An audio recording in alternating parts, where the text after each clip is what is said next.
आपको एक भी ईएमआई नहीं देनी। इनकी दुकान के अंदर पेट्रोल के कोटन लगा दो, इनके ऊपर ऑफिशियली मार करो, क्योंकि ये गैर कानूनी तरीके से अगर ये रिकवरी कर रहे हैं। साथियों, अगर आपकी 2 4 5 ईएमआई डिफॉल्ट हुई है तो मेरे देखने में क्या है, क्योंकि मेरे साथ तो लोग सारे देश के हर कोने से जुड़ते हैं, कश्मीर से कन्याकुमारी तक के लोग हमारे साथ टेलीफोनिकली जुड़ते हैं।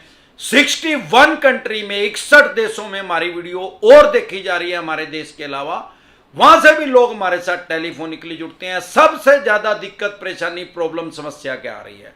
जैसे ही किसी आदमी की ईएमआई डिफॉल्ट होती है तो ये करते क्या है, कुछ एनबीएफसी कंपनी और कुछ बैंक तो ऐसे हैं, और कुछ एनबीएफसी तो खास तौर पे ऐसी हैं, एक महीने में 25 25 45 45 50 50 बार तक आपका ईसीएस को हिट करती है। ऐसे किसी भी बैंक या एनबीएफसी कंपनी के पास कोई राइट्स नहीं है कि आपका ईसीएस लगाएं, आपका नैच लगाएं एक महीने में 25 बार, 45 बार, 50 बार।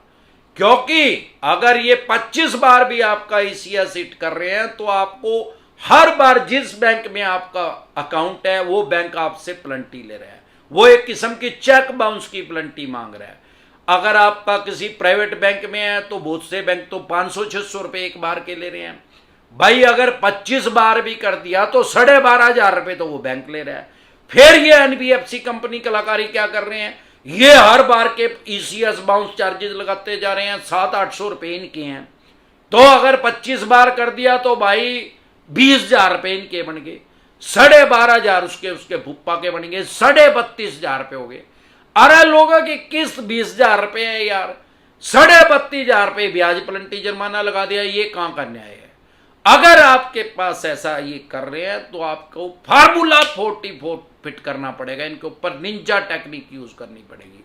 अगर चवन्नी छाप बकवास और राज कर रहे हैं, इनकी दुकान के अंदर सीधे पेट्रोल के कोटन लगाओ, इनका देसी फार्मूला यही है। वैसे इनको समझ में आने वाली नहीं है भिखमंगों को। हाँ, कानूनी रूप से व्यवहार कैसे करना है। कंज्यूमर प्रोटेक्शन एक्ट 2019 में अमेंडमेंट हो चुका है, बदलाव हो चुका है। 2019 में उपभोक्ता संरक्षण कानून जो है उसमें बदलाव होके वो और भी ज्यादा उपभोक्ता के हित में आ गया, कंज्यूमर के हित में आ गया, ग्राहक की साइड हो गया। वो कैसे? 2019 से पहले क्या था, अगर आपने कोई प्रोडक्ट खरीदा जम्मू कश्मीर से और अब आप केरला रहने लग गए हैं तो आपको जम्मू कश्मीर ही केस करना पड़ता था। जम्मू कश्मीर की उसी डिस्ट्रिक्ट में जाके, आपको मान लो कुपवाड़ा से लिया तो कुपवाड़ा में जाके ही केस करना पड़ेगा। उस अगर आपने लोन लिया तो उस बैंक और एनबीएफसी कंपनी के ऊपर वहीं जाके अगर वो सेवा में कोताही बोलते हैं इसको, मतलब ये अपनी सर्विस सही नहीं दे रहे हैं। अगर ये 25 बार आपका ईसीएस लगा रहे हैं, ऐसे इनके पास कोई राइट्स नहीं है। तरीका क्या है, एक बार लगाया, 2 बार लगाया, उसके बाद आपकी सहमति से टेलीफोनिकली आपसे मतलब सलाह करके तो आपका जो आप टाइम निर्धारित करेंगे उस टाइम वो बैंक या एनबीएफसी कंपनी ईसीएस लगाएगा। लेकिन ये क्या करते हैं, ऑटोमेटिक पे डाल के रखते हैं और कंप्यूटर इसको धड़ाधड़ लगाता रहता है।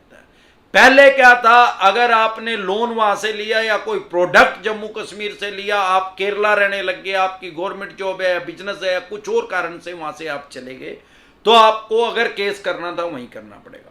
लेकिन कंज्यूमर प्रोटेक्शन एक्ट 2019 में जो अमेंडमेंट हुआ है, जो बदलाव हुआ है, वो अब उपभोक्ता के, ग्राहक के हित में आ गया, कस्टमर की फेवर में आ गया। वो अब क्या कहता है, अगर आपने जम्मू कश्मीर से कोई लोन लिया और आपका ईसीएस गैर कानूनी तरीके से हिट कर रहे हैं, अब आप केरला रहने लग गए हैं, वहां से लगभग 7,000 किलोमीटर दूर जाके, तो आपको जम्मू कश्मीर के उस कुपवाड़ा जिले में फॉर एग्जांपल जाने की जरूरत नहीं है। आप केरला में त्रिवेंद्रपुरम में अगर रहते हैं तो आप वहीं पे इनके खिलाफ केस कर सकते हैं स्थानीय कोर्ट में, और 1 करोड़ तक का केस आपकी डिस्ट्रिक्ट कोर्ट में ही चलेगा। लाखों आदमी का केस ऐसा होगा जो 1 करोड़ से ऊपर होगा सारे देश में, नहीं तो 1 करोड़ से नीचे के ही लोगों के लोन है। आपकी स्थानीय डिस्ट्रिक्ट कोर्ट में आप उसको केस को फाइल कर सकते हैं इनके खिलाफ। उसमें आपको कोर्ट के द्वारा स्टे भी मिल सकता है।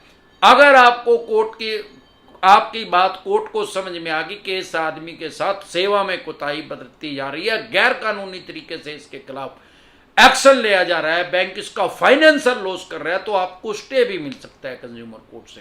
अगर आपको स्टे मिल गया तो आपको कोई ईएमआई भिखमंगों की अब देनी ही नहीं। उसके अलावा आपको वो पैसा भी वापसी मिलेगा, आपको कंपनसेशन भी मिलेगा, मुआवजा भी मिलेगा। आपको वो डिपेंड करेगा कि आपने कितने लाख रुपए का कंपनसेशन इनसे मांगा है, कितने लाख रुपए का मुआवजा मांगा है। वो जज साहब डिसाइड करेंगे कि वो कितने लाख रुपए का आपको कंपनसेशन मुआवजा दिलवाएंगे बैंक या एनबीएफसी कंपनी को आदेश देके। और मेरे देखने में आया है कि ग्राहक के हित में ज्यादातर फैसला होता है, क्योंकि ग्राहक गलत ज्यादातर नहीं होता, 99% नहीं होता। ग्राहक तो सही होने के बाद भी कंज्यूमर कोर्ट में नहीं जा रहा है, उसको अपने राइट्स नहीं पता है, अधिकार नहीं पता है। अगर आपको अपने राइट्स और अधिकार पता है, आपको कंज्यूमर प्रोटेक्शन एक्ट के बारे में पता है, तो आपका बचाव संभव है। भले आपने देश के किसी भी कोने से लोन लिया और आप अब किसी भी कोने में रहने लग गए हैं, आपने गोवा से लोन लिया, आप गुजरात में रहने लग गए हैं, तो आप गुजरात में ही इनके ऊपर केस कर सकते हैं। गुजरात से आप गोवा रहने लग गए तो गोवा में इनके ऊपर केस कर सकते हैं। यही सेम टू सेम। तो डरे घबराए नहीं, अपने राइट्स जाने और अपने अधिकार जाने। अगर आप मुझे फेसबुक पे देख रहे हैं तो हमारा एक चैनल है यूट्यूब पे डिसेंट एडवाइस के नाम से, जिस पे मैं लगभग 1,500 वीडियो डाल चुका हूं लोन से रिलेटेड। आपको या आपके किसी भी यार प्यारे रिश्तेदार को लोन से रिलेटेड कोई भी दिक्कत परेशानी समस्या अगर आ रही है तो यूट्यूब के सर्च के ऑप्शन में जाके वो प्रॉब्लम लिखें, आगे डिसेंट एडवाइस लिखें, तुरंत प्रभाव से आपकी समस्या का समाधान हो जाएगा। इसके अलावा अगर आपका 2 करोड़ का लोन है, 5 का है, 25 का, 50 करोड़ का है, जितने भी करोड़ का आपका लोन है, आपके पास सरफेसी एक्ट 2002 के तहत नोटिस आ रहा है, 13(2) का रहा है, 13(4) का रहा है, सिंबॉलिक पोजेशन का रहा है, फिजिकल पोजेशन का रहा है, डीएम साहब का नोटिस आ रहा है, या पेमेंट एंड सेटलमेंट एक्ट 2007 के तहत आ रहा है, या 138 नेगोशिएबल इंस्ट्रूमेंट एक्ट 1881 का आ रहा है, या आर्बिट्रेशन एंड कंसोलिडेशन एक्ट 1996 का आ रहा है, या रिकॉल नोटिस आ रहा है, या अन्य किसी भी तरह का कोई भी आपके पास नोटिस अगर आ रहा है, तो आप प्रिवेंशन बेटर देन क्योर, इलाज से परहेज बेहतर है, तो आप हमारे साथ टेलीफोनिकली भी जुड़ सकते हैं या पर्सनल मीटिंग भी कर सकते हैं, पर्सनली एडवाइस भी ले सकते हैं। जो लोन से रिलेटेड आपके पास डॉक्यूमेंट्स हैं वो सभी लेके आप मेरे से पर्सनली एडवाइस ले सकते हैं या टेलीफोनिकली भी एडवाइस ले सकते हैं। उसका क्या प्रोसेस है हमारे साथ जुड़ने का, आपकी स्क्रीन पे कमेंट बॉक्स के अंदर एक नंबर आया हुआ 9306347314। इस नंबर को सेव करके व्हाट्सएप मैसेज करें, तुरंत प्रभाव से रिप्लाई आएगा कि कैसे आप हमारे साथ टेलीफोनिकली जुड़ सकते हैं या पर्सनल मीटिंग कर सकते हैं। एक बार जोर से मिलकर नारा लगाएंगे, जय ससुराल वालों की।